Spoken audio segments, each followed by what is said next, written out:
Ante todo, Mujeres Podcast. Inclusión, alteridad, diversidad, mujer, experiencias transformadoras Y mucho más.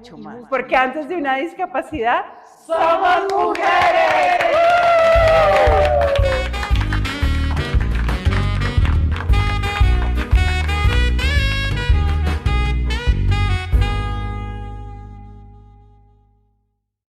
Hola, esto es Ante todo Mujeres Podcast, segunda temporada, Colombia. Y hoy súper emocionada.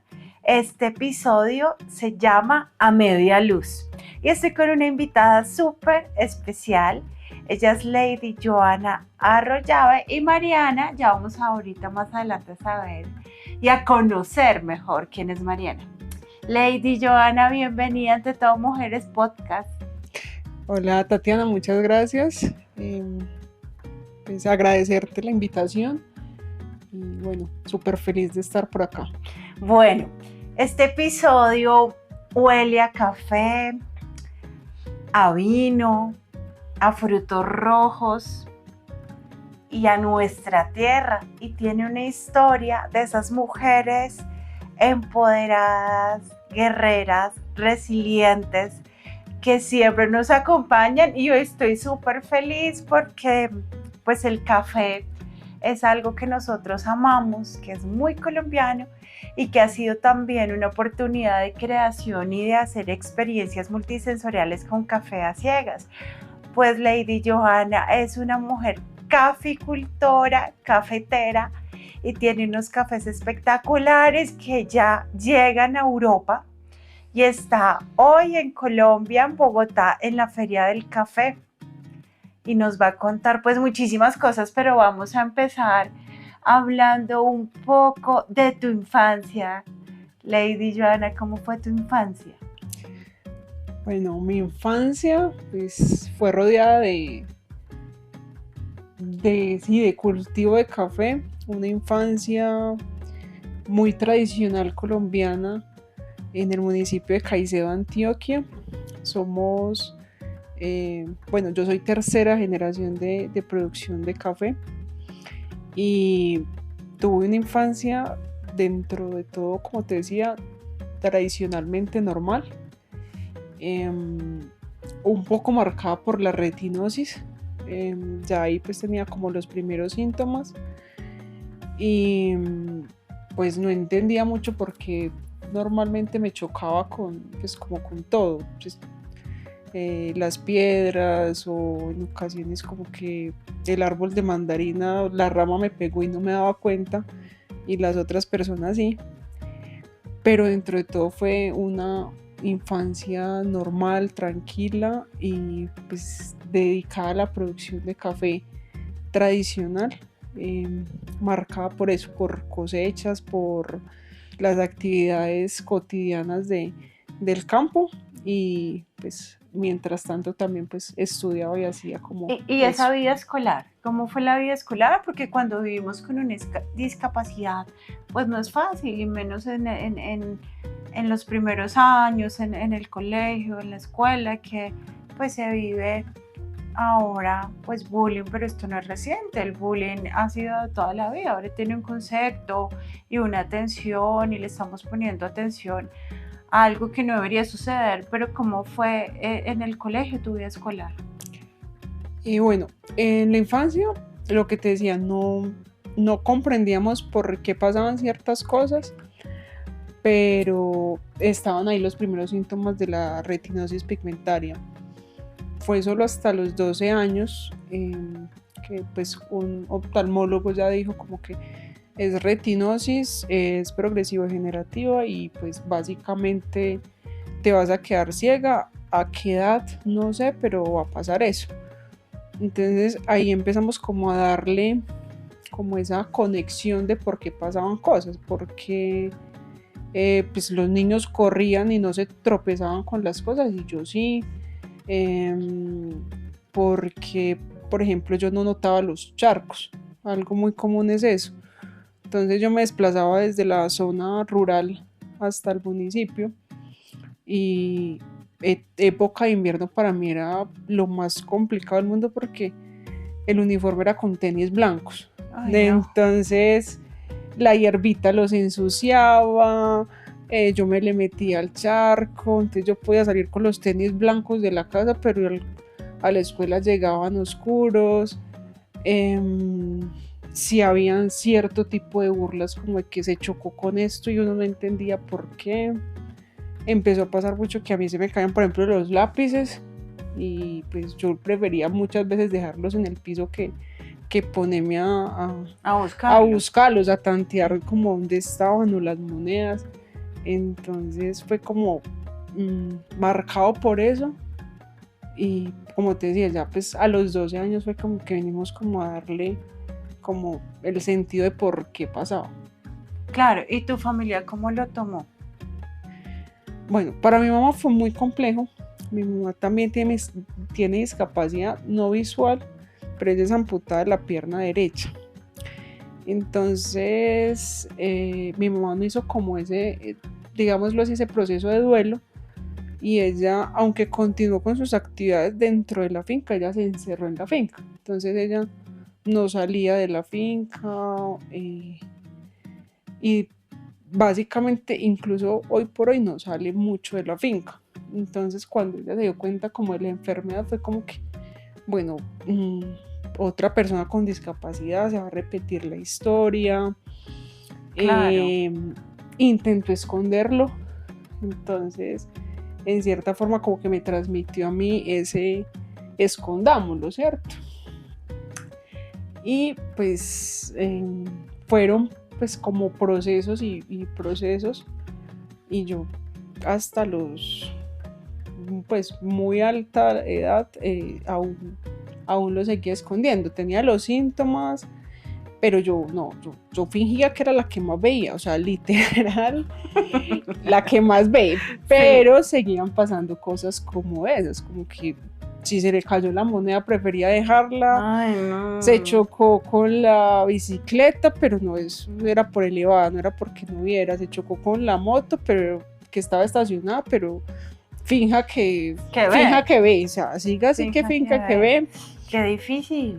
Empecé como a alejarme pues no tuve como esa vida de discoteca normal de juventud, porque pues en la noche sí que se hacía evidente la pérdida visual por la retinosis. Claro. Entonces evitaba ese tipo de cosas. A veces me cohibía de ir a lugares que sabía que no conocía porque eso obvio, puede iba a chocar. Entrar en riesgo, exacto. Uh-huh. Y pues fue más como desde ese punto que se vivió todo. Bueno, vamos a una pausa. Esto es Ante Todo Mujeres Podcast, en la producción José David Díaz, en la preproducción Marta Mojica. Ya regresamos. Ante Todo Mujeres Sirius, porque antes de una discapacidad somos mujeres. Bueno, regresamos a Ante Todo Mujeres Podcast, este episodio a media luz, y yo sigo con una súper invitada, Lady Joana.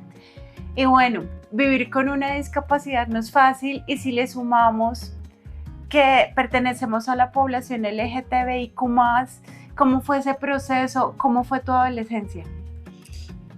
Esconderlo, literal, ambas cosas eran esconderlas. Había una presión familiar y social en cuanto a ser lesbiana. Entonces mi mamá es muy tradicional. No, pues claro. Tirando más hacia el lado de homofobia. Y era como que, bueno, ¿yo cómo le voy a decir?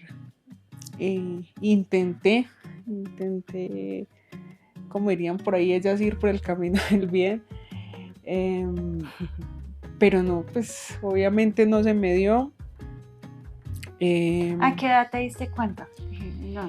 Muy joven, yo creo que estaba por ahí en séptimo de secundaria. Más o menos 13 años, ¿sí? Ajá, cuando ya yo dije, no, pues es por el otro lado, o sea, no siento atracción por los niños, es más por las niñas, algo pasa, bueno. Pero fue muy 19 por ahí que pues como que ya, si es por este lado. Y pues para decirle a mi mamá fue un proceso muy complejo, incluso creo que fue un proceso obligado por alguien con quien estuve que era un poco mayor que yo y me dice, listo, si usted me deja yo la boleteo, como decimos en los pueblos. Y yo, listo, mañana le aviso. Y el mañana le aviso fue como que, bueno, acá no hay más de otra. Hablé con mi mamá, le dije lo que yo era, que pues que ¿Y tú qué hiciste irreversiblemente. en la reunión en la sala? ¿Cómo escogiste? Uy, qué complejo. ¿Cómo escogiste ese momento? ¿Te acuerdas cómo fue? No, yo me acuerdo patentico que ella estaba recostada en la cama. Yo llegué, yo me quedé por ahí 45 minutos en la parte de abajo de la cama ahí recostada. Yo le digo, no le digo, ¿cómo le digo? Ay. Hasta que pues le dije. Entonces, pues la primera pregunta ya fue, ¿usted no se avergüenza? Y yo mismo le dije, yo se la devuelvo, usted se avergüenza, ¿cierto? Y me dijo que sí. Pero entonces también al otro día fue decirle a esa persona, listo, la persona que a mí me importaba que supiera quién soy, ya sabe, ya lo demás, hágale, pues, si va a decirlo o no lo va a decir, ya la persona que yo necesitaba decirle y que necesitaba que no se diera cuenta por otras personas, ya lo sabe. Entonces, fue como obligada, pero pues hoy por hoy también lo agradezco. Y claro, pues a mi mamá le dio muy duro, muchísimo. Lloraba, pues no lo aceptaba, aún todavía no lo acepta completamente bien, pero pues es un proceso. Mi mamá es muy mayor, pues ella nos tuvo a mi hermano y a mí muy adulta, entonces también son, digamos que modelos de crianza, cosas muy diferentes. Entonces también uno entiende eso en cierta forma. Y con lo de la discapacidad pasó algo similar. Sí. Como te decía, me chocaba con todo. La enfermedad empezó a hacer su proceso de avanzar, ya yo no, pues ya no podía leer cosas en físico, ya me caía, me llevaba los bulardos, ya se estaba convirtiendo en algo riesgoso caminar sin el bastón. Claro. Y mi pareja actual, también un día que había mucho tráfico en Medellín, yo me llevé un volardo, literal me lo llevé y la rodilla me quedó hinchada y morada. Cuando llegamos a la casa me dijo, si usted no usa el bastón, conmigo no vuelve a salir. Mariana, ¿sí? Exacto. Muy bien, Mariana. La odié, pataleé, lloré. Te da pena, ¿cierto? Nos da pena. Nos parece pena, terrible. o sea, yo cuando perdí mi visión decía, no, la gente va a pensar que no pide limosna y unas cosas absurdas que dicen, no, que bobada, tanto. Uno piensa todo lo peor. Creencia tonta, absurda. Uno piensa todo lo peor, uno se siente como que está perdiendo su libertad, como que está perdiendo su valor como persona. Uno piensa una cantidad de cosas y como te digo, yo la odié, o sea, yo dije mala, perversa, lloraba. Yo creo que duré como 3-4 días con la pataleta. Y cuando dijiste, no señora, esto no me gana y voy a coger el bastón. Ahí, o sea, como te digo, duré por ahí 3-4 días con esa pataleta odiándola, pero ¿cómo me va a hacer esto? ¿Pero cómo me va a obligar? ¿Pero cómo? Cuando lo saqué, y yo pero empecé a ver como la reacción, empecé a ver que ya no me chocaba tanto, que me servía, que al final no era perder mi valor, sino que antes me daba como la libertad de ir a sitios a los que me estaba cohibiendo ir. Y ya dije, por aquí es. ¿Eso hace cuánto fue? Eso hace 5 años, por ahí. Mariana, ¿y a ti no te da pena que todo el mundo te mirara, que vas con alguien que lleva bastón? Hola Mariana, bienvenida ante Todo Mujeres Podcast. Hola, muchas gracias por invitarnos.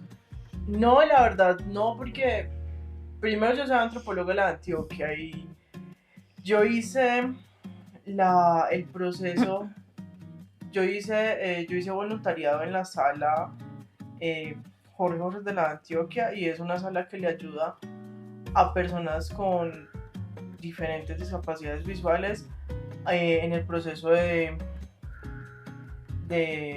copia de documentos, pues de transcripción de documentos, Sí. de audios y un montón de cosas. Entonces me hice muy amigos de unos de ellos de la sala, que se volvieron casi todos mis amigos de carrera. Entonces, para mí no era nada.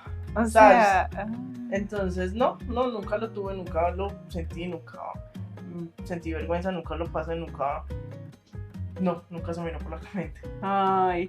¿Y qué piensas ahora, Lady Joanna, al bastón y de esa obligación que te impuso Mariana? No, ya lo agradezco. Incluso alguna vez lo decía, si en algún momento pues nos dejásemos como pareja, es algo que lo voy a agradecer toda la vida.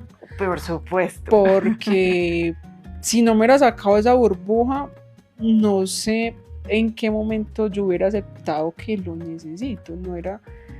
Y cuando eso, incluso la enfermedad pues no había avanzado tanto, pero no sé en qué momento yo hubiera dicho, hubiera tenido ese valor para hacerlo y decir, sí lo necesito y eso. Y ya uno después se enamora de él, o sea, dice, este bastón Lo me está máximo. llevando a donde yo creí que no podía ir, y pues es como eso, es como ese cambio de perspectiva, aunque lo decíamos, ese primer momento es muy difícil Muy para duro. todos. Ush, Para total. todos.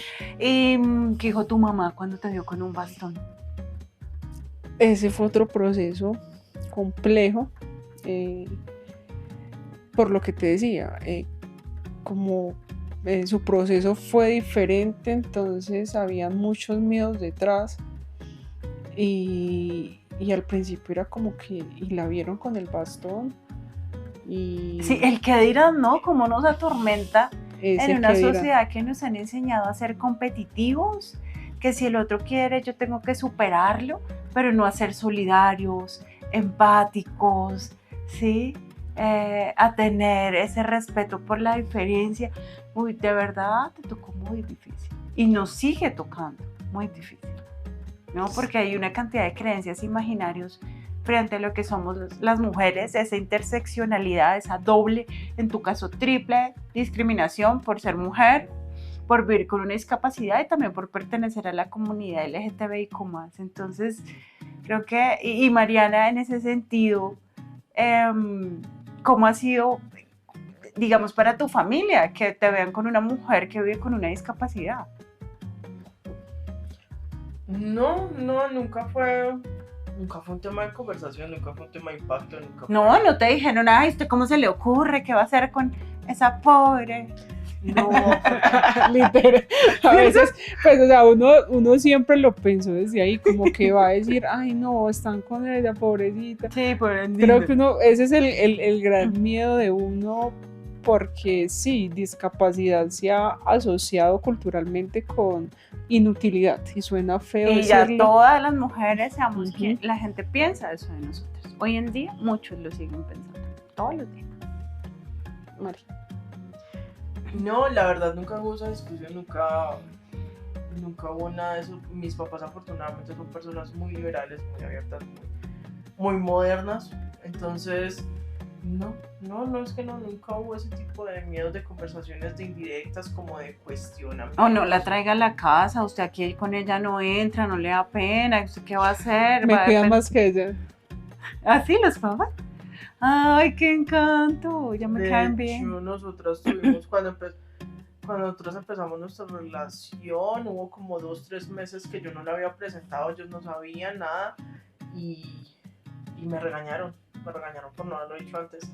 Entonces, no, nunca hubo pues ningún cuestionamiento.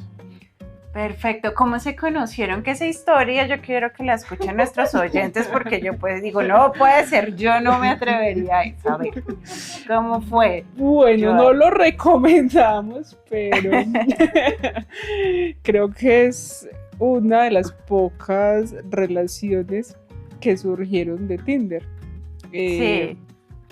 pues yo, Oye, ¿y Tinder es accesible a lectores de pantalla? Pues para decirle a todos los que ya están buscando Tinder descargándolo, o no, bueno, en esa época yo no utilizaba... sin lector, Sí, exacto. a media luz. A media luz literal y por lo que Ah, dijera... pero sí pudo, eso sí fácil. No, pero por lo que dijera la frasecita de presentación, la foto,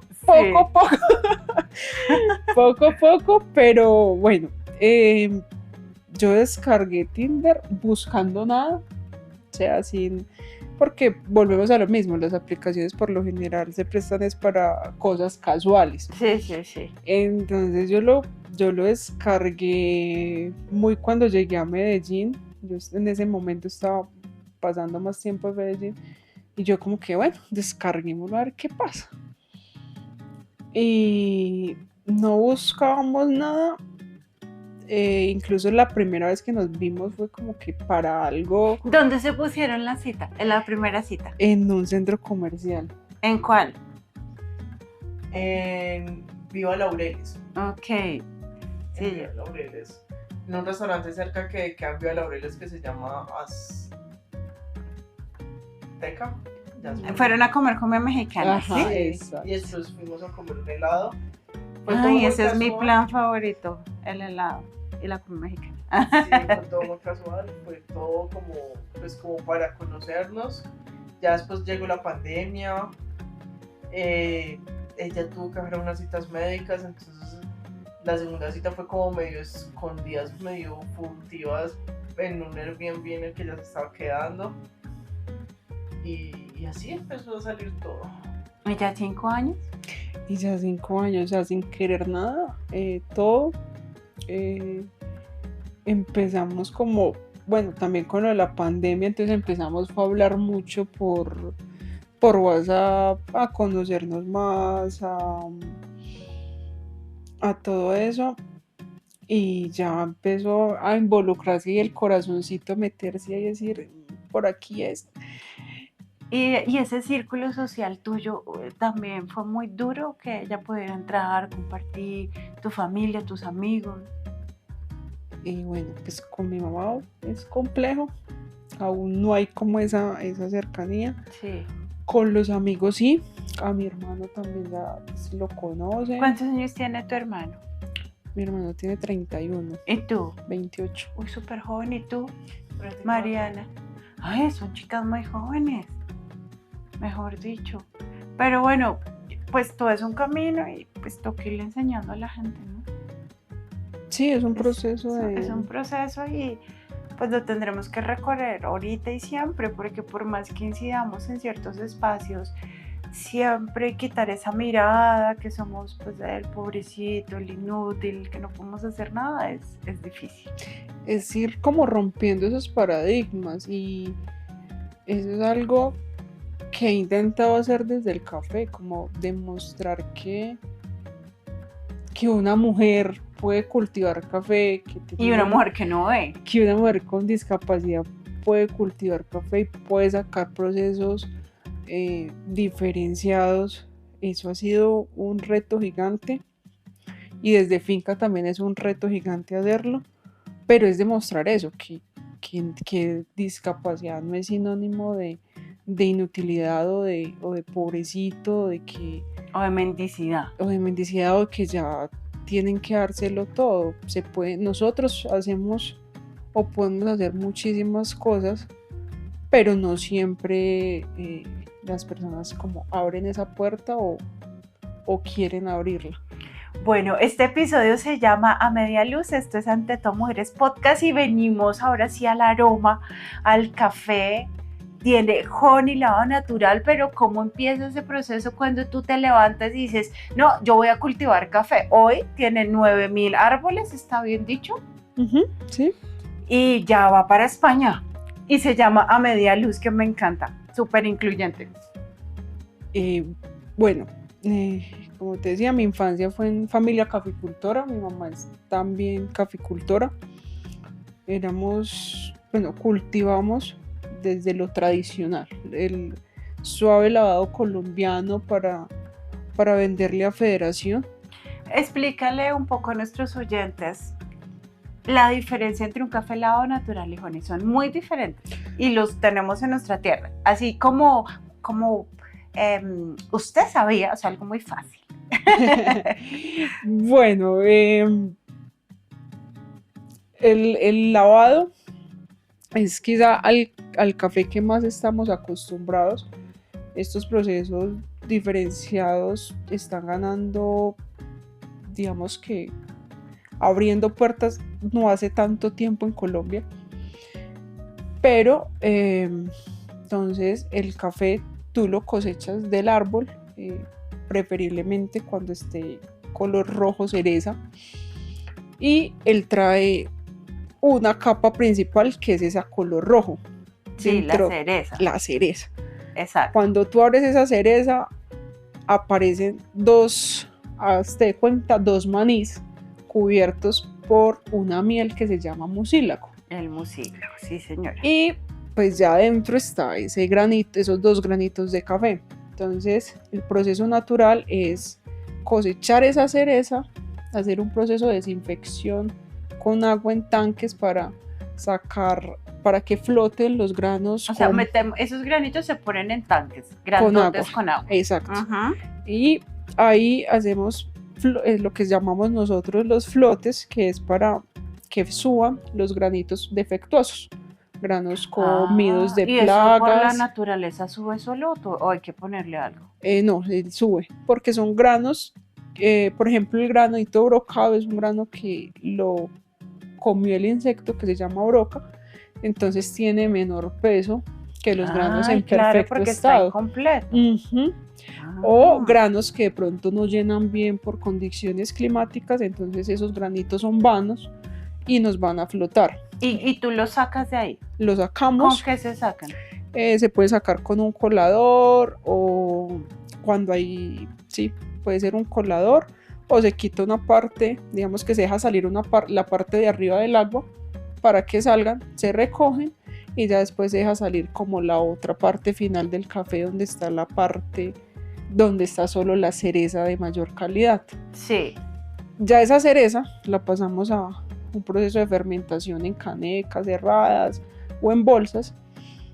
Ese proceso de fermentación dura de 48 a las horas que tú dentro de tu finca determines que te dan buenos atributos, y de ahí pasa a secado, así la cereza completica.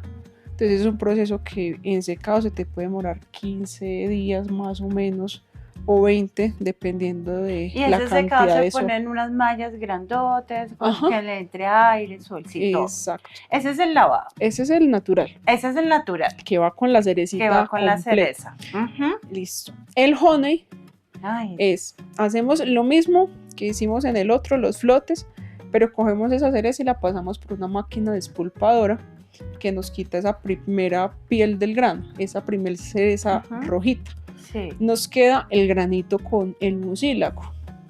Entonces ese granito con el mucílago lo pasamos a fermentación, lo mismo, determinamos la cantidad de horas y en cuanto esas cantidades de horas pasen, pasamos a secado.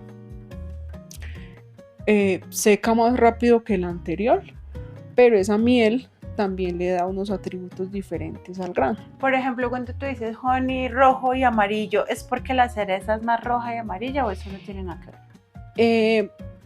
Varía de la cantidad de mucílago que le queda adherido al grano. En el amarillo hay una menor presencia, en el rojo hay mayor presencia de mucílago y en el negro está prácticamente todo.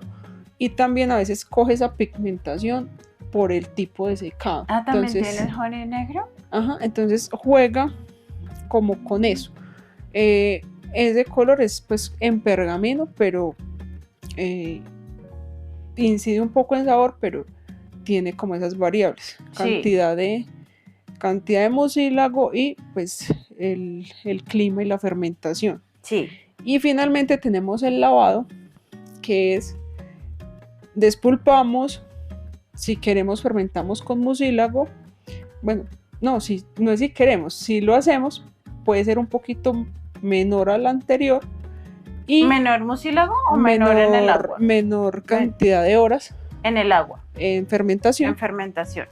Y lo lavamos para quitarle ese mucílago Con agua. con agua. ¿Y eso cómo lo lavas? ¿Con una manguera? ¿Se Eso ponen tanques? También algo similar a los tanques, pero son como canoitas, canales de correteo, nosotros los llamamos, y va pasando. Entonces por encima ya van saliendo pasillitas, que son cafecitos de menor de calidad también, Sí. y debajo queda el café lavado. Entonces de ahí viene también ese nombre, lavado, que necesito agua Para quitarle, digamos, el mucílago. el mucílago. Y de ahí ya pasaría también a secar.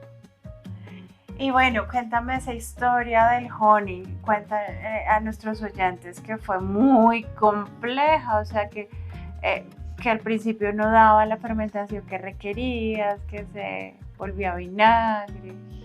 Bueno, yo empecé con un curso de fermentación. Ahí a uno le dan los primeros brochacitos y te dicen un café fermentado a estas horas puede darte esto, a estas horas esto, pero yo soy un poquito inquieta y un poquito arriesgada, por decirlo así. Entonces yo empecé a hacer en pequeñas cantidades, a experimentar con cafés. Entonces uno lo dejaba 72 horas, el otro 150, el otro 200. Y entonces empecé. Algo indispensable es, después de que seques.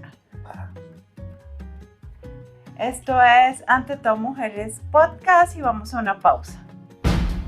Ante todo, mujeres Sirius, porque antes de una discapacidad, somos mujeres.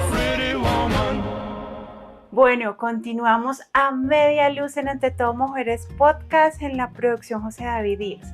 Y estamos en el honey 72, 150 horas. Cuando se daña se dice que se avinagra. ¿Está bien el término?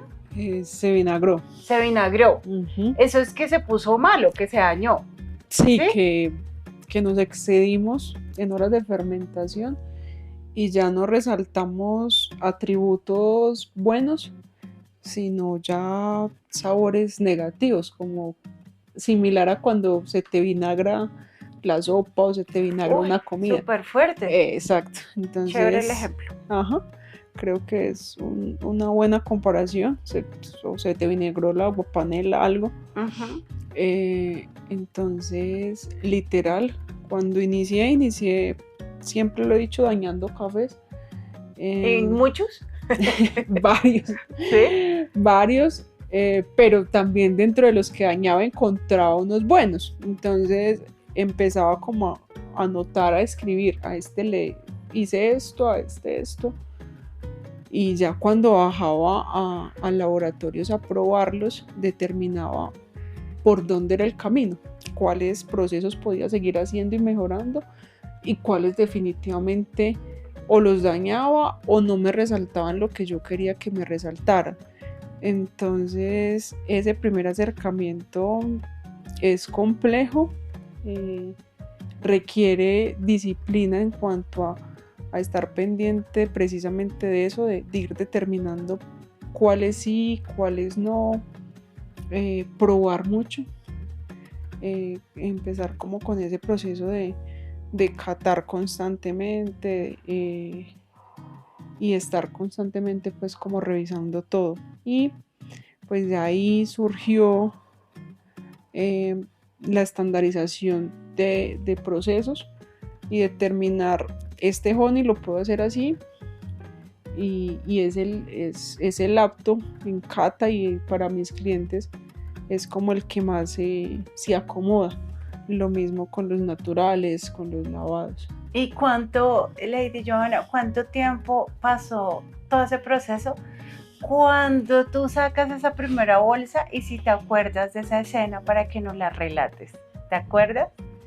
Uy, para la primera bolsa fueron cerca de 2 años. Dios mío, mucho trabajo. Para la primera bolsa de tostado de marca personal fueron cerca de 2 años. Sacaba ya pequeñas cantidades para X personas, pero no para marca personal. Sí. Pero sí, fueron cerca de 2 años. y pensándonos también como ese sueño de ese nombre, esos miedos de si tendrá la aceptación que yo espero. ¿Y ha tenido la aceptación? Ha tenido más de la aceptación que yo esperaba, ¡Ay, la qué verdad. alegría! Gratamente, pues obviamente al principio no era tan fácil, porque el mercado de cafés especiales es un mercado que ha crecido mucho, hay muchas marcas buenas creciendo, Sí.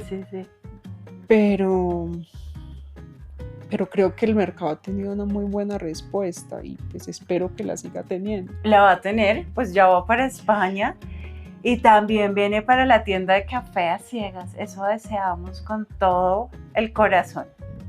Sí, bueno, ya va para España. Fue un logro también en esta feria poder subastar el café con un cliente español que se lo va a llevarse gran parte de la producción que tengo, pues que voy a producir en esta cosecha en Caicedo.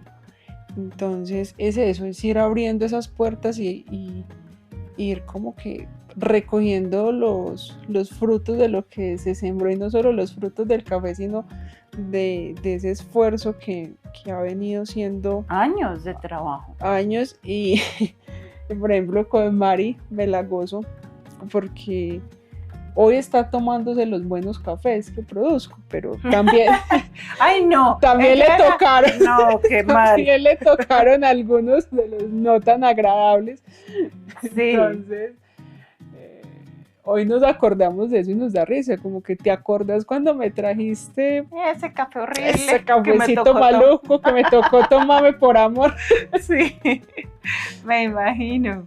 Pero bueno, que a media luz esté en la Feria Internacional del Café en Colombia, no fue porque sí, hicieron una convocatoria en Antioquia y Lady Joana mandó su muestra y pasó, y está en el pabellón de Antioquia. No es que haya venido porque sí, no, es porque ya pasaste un montón de filtros. Esto habla de ese proceso y ese esfuerzo de años.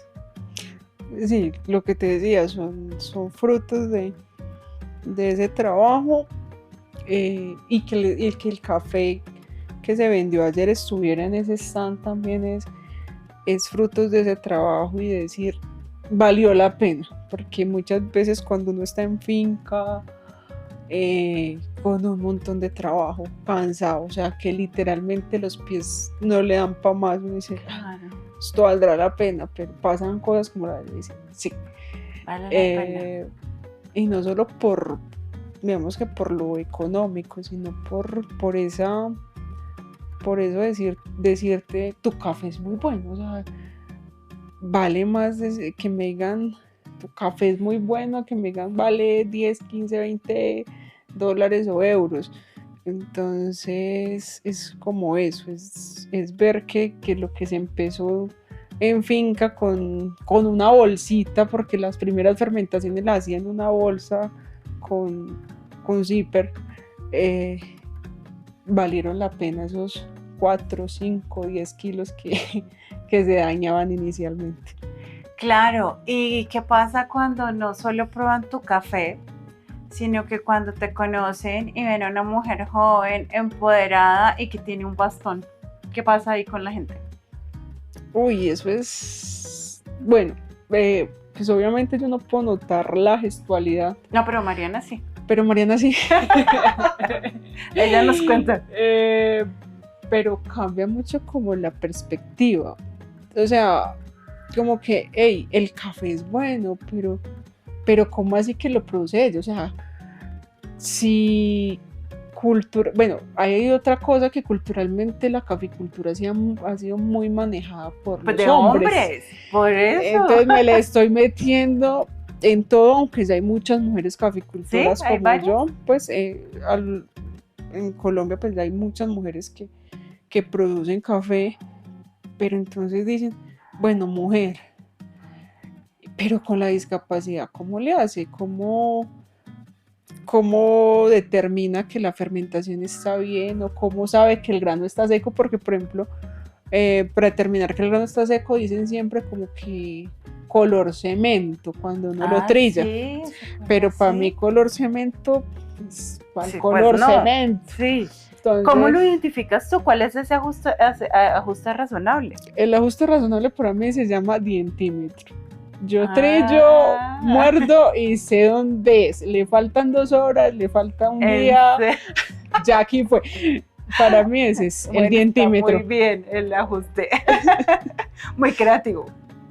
Es el no me falla. O sea, a veces le queda, por ejemplo, cuando mi mamá a veces, yo no estoy en finca y ella dice, voy a hacer recoger este café. Muchas veces no le queda en la humedad que es, y el mío sí. Ante todo, mujeres Sirius, porque antes de una discapacidad, somos mujeres. Regresamos ante todo Mujeres Podcast a media luz. Bueno, Lady Joana, y en este proceso tan especial, ¿has identificado más mujeres, hombres que vivan con una discapacidad visual? No, ¿No? es dentro de territorio, pues que se dediquen como a producir también y que tengan discapacidad visual, no. Y digamos que en el pueblo como tal no son tantas las personas con discapacidad visual. Claro. Y pues también está lo que hemos venido hablando y es, por ejemplo, la imagen que yo tenía más cercana era personas con discapacidad que se quedan en casa y que dependen de alguien para salir. Entonces, cuando yo recibí como el diagnóstico, para mí, o sea, yo me vi reflejada en esas Me familias. voy a quedar encerrada en mi casa toda la vida. Exacto, entonces no es tan común como encontrarlas. ¿Qué es lo más lindo que te ha dejado el proceso del café? No, todo. Es que yo siempre lo relaciono con que el café me salvó la vida. Qué bonito. Pues yo, como te decía, yo hice otra carrera. Yo soy, pues, digamos que docente de profesión, pero no encontraba como ese sentido. Y me enamoré del café y encontré como un motivo, una forma y la manera de ser muy útil y muy buena en lo que hago y me apasiona. O sea, yo me puedo quedar 12, 15 horas trabajando en cosas de café y a mí Ni te das cuenta el no, tiempo. se me va. A veces hay catas a las 9 de la noche, 10, 11 y hágale, es café. Entonces creo que hacer lo que uno ama, eso es súper, súper gratificante. Bueno, y siempre nos ven a nosotras las mujeres y a los hombres como si que vivimos con una discapacidad, como si tuviéramos una vida infeliz y fuéramos los más tristes y desafortunados del mundo. Entonces la siguiente pregunta es, ¿qué ha sido lo más lindo de vivir con una discapacidad visual? Es de redescubrir. Sí. Redescubrir lo que uno puede llegar a hacer o más bien a sentir. De pronto con el café también fue encontrar eso. Las fermentaciones o muchos de los procesos del café son muy visuales, Sí. pero como el olfato, como otras partes del cuerpo entran a jugar un papel indispensable ahí, y yo decirte, esta fermentación aquí es porque el olor ya me lo dice. Pues Entonces, imagínate, es que tenemos una riqueza en nuestros sentidos que cuando en Café a Ciegas muchas personas del público salen y dicen, no, es que la vista distrae, es el mejor café del mundo porque cierra los ojos. A veces la vista distrae y no nos deja ver un poco más allá, y lo que tú dices es supremamente sensorial, lo del dientómetro, ¿eh? Dientímetro. Dientímetro. Ese ajuste razonable está muy auténtico. Sí, el dientímetro no falla. Y el olor, y ya así de lejos ya sabes si se avinagró un café. Ya no se te avinagre. Bueno, hace ratico que no me pasa. Creo que el último fue después de un COVID que me dio, que no pude como volver rápido a la finca. Sí. Y se alargó demasiado el proceso, iba a ser un honey, lo sentí de una desde el olfato, yo destapé la caneca y el olor que se me vino, esta vaina se perdió, este trabajo se Claro, perdió. y es que el COVID pues ha afectado mucho el olfato también. No, fue porque se me pasó, El tiempo. entonces yo me enfermé y no pude como sacar las canecas en el momento que era. Entonces cuando yo lo volví a destapar, pues yo destapé la caneca, yo dije, no, esta vaina se perdió. Creo que es el último, la última caneca que he olido de ese olor tan fuerte. Sí. Y es como eso, es determinar esos olores desde que uno destapa la caneca, siente todo ese conjugar de aromas que vienen de ahí. Claro. Bueno, aparte de todo, has estudiado un montón, eres barista. Yo digo que los cafeteros y quienes lo hacen son unos duros porque uno puede estudiar toda la vida y no termina de aprender. Y Lady Johanna pues ha estado en distintos procesos. A mí me gustaría pues que ahorita nos dejara recomendaciones para disfrutar de un buen café, y si te sabes una receta diferente, que sea fácil, que la podamos hacer en casa y tengamos un café delicioso con alguna otra cosa, un postre, una bebida, bueno, no sé, lo que nos quieras contar. Por ejemplo, a muchas personas les molestan que les sirvan un café a 90 grados y lo quieren más caliente, y no saben que el café cuando está muy caliente se quema y se daña. Entonces, ¿qué nos puedes contar sobre eso? Una bebida rápida. No, pues yo, o sea, para los que les apasiona el café, quieren hacer un buen café y rápido, una prensa francesa. O sea, un buen café, lo principal para una buena preparación es un buen café de base. Una prensita francesa en las mañanas les queda súper bien. Es el método, yo creo que más sencillo de utilizar. Te lo prepara bien, te deja una bebida limpia y no, pues no hay como necesidad de ponerse a inventar con muchas cosas. Agua caliente, sí. Café y te hace el proceso con la parte de arriba. Ya, es una buena forma de empezar a llegar a los cafés. O pues la cafetera tradicional de goteo, es muy buena, simplemente pues como no estar constantemente recalentando tanto, pero también te funciona completamente bien. Sí. Y pues vuelve y juega, la prensa, ahí puedes cremar la leche. Bajando el émbolo, así, duro, haciendo presión continua, pues como movimientos rápidos hacia arriba y hacia abajo. Puedes cremar la leche en la misma prensa que hiciste el café y tienes un capuchino en las mañanas. Ay, qué rico. Sencillo y cotidiano. Y a buen precio y con buen café. Exactamente. ¿Y qué otra recomendación? ¿Por qué no debemos poner, por ejemplo, un café, recalentarlo, sino debemos preparar el que nos vamos a consumir? Porque va perdiendo algunas propiedades y atributos sensoriales. Entonces, si estás pagando, no sé, 70, 80 mil pesos, 60, lo que sea, por un buen café, una libra, un 250, pues no tendría sentido que recalentándolo pierdas la mitad del sabor o parte del sabor. Claro, totalmente. Esa es como la recomendación, no dejarlo ahí pues como en constante circulación. Y pues los filtricos de papel para la cafetera también de goteo, un filtrico de papel adicional te ayuda mucho a que la bebida sea también más limpia. ¡Qué rico! Las redes de A Media Luz, las redes sociales, ¿cómo te contactamos? Vamos a tener el café en la tienda de Café a Ciegas, pero ¿cuáles son tus redes? Café a Media Luz, todo pegadito en Instagram y en Facebook, TikTok también. Y antes de finalizar, yo quiero hacer un agradecimiento a Jaime Restrepo. Tuvimos la oportunidad de conocerlo en Cafestival, la Feria del Café en Medellín, cuando fuimos con Café a Ciegas, y es encantador, un líder social, una persona que de verdad se ve el amor por su comunidad y por el café, y fue quien nos presentó, y gracias a él podemos tener este episodio. Sí, gracias a él estamos hoy acá. Sí, lo que tú dices, Y un va el líder café a incansable. España. Y gracias a él también va el café a España.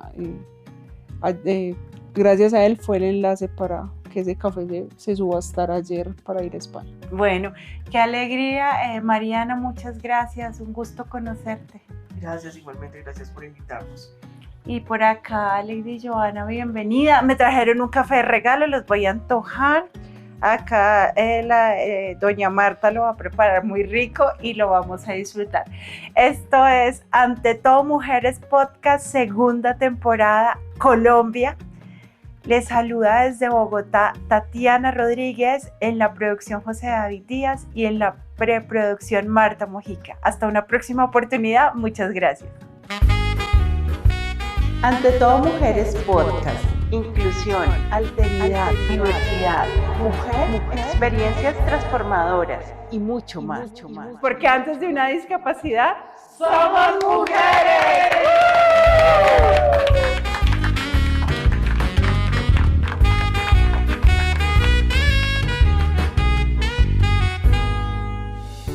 Ante Todo Mujeres Podcast se emite desde Bogotá, Colombia. Dirección general, Tatiana Yelena Rodríguez Mojica. Producción, José David Díaz Huertas y Samuel Trejos Cardona.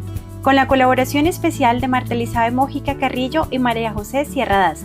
Si tienes una historia para contar o deseas contactarnos, lo puedes hacer a través del correo electrónico fundacionsirius@hotmail.com, ante todo mujeresirius@gmail.com o al WhatsApp +57 310 570 2702.